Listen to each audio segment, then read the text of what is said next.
Hi friends. రోజు మనం ఎంతోమందితో ఎన్నో విషయాలు మాట్లాడుతుంటాం. మనతోనూ చాలామంది మాట్లాడుతుంటారు. అప్పుడప్పుడు మన అందరం ఏదో ఒక సందర్భంలో అబద్ధాలు ఆడుతూ ఉంటాం.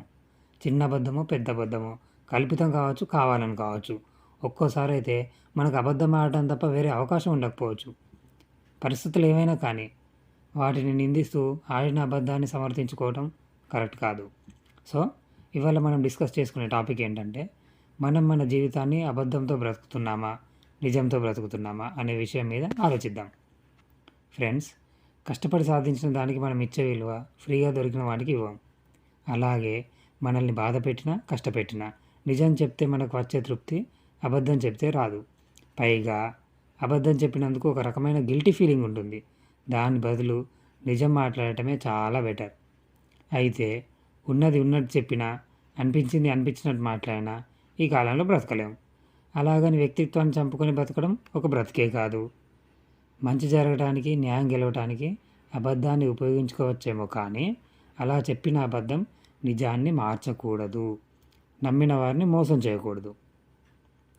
ఈ కాలంలో వ్యక్తిగతంగా ఏదో లాభం ఆశించి ఎదుటివారిని మెప్పించడానికి ఇష్టం వచ్చినట్టు అబద్ధాలు ఆడుతుంటారు. పొగిడి పొగిడి వాళ్ళని ఆకాశానికి ఎత్తేస్తుంటారు. కావాల్సిన పని చేయించుకొని పని పూర్తవగానే వాళ్ళతో అవసరం లేదని తెలిసి వాళ్ళని అస్సలు పట్టించుకోరు. సో ఎవరన్నా మనతో అబద్ధాలు ఆడుతూ పొగుడుతున్నారంటే వాళ్ళతో మనం చాలా జాగ్రత్తగా వ్యవహరించాలి. కాలానికి అన్ని రహస్యాలు తెలుసు, అన్ని నిజాలు తెలుసు.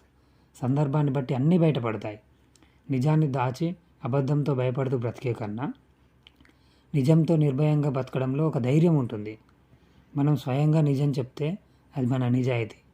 అదే మనం దాచిన నిజం ఇంకొకరి ద్వారా తెలిస్తే అది మనం చేసిన మోసం అవుతుంది. మన మీద నమ్మకం పోతుంది. నమ్మకం పోయిందంటే బంధం తెగిపోయినట్టే.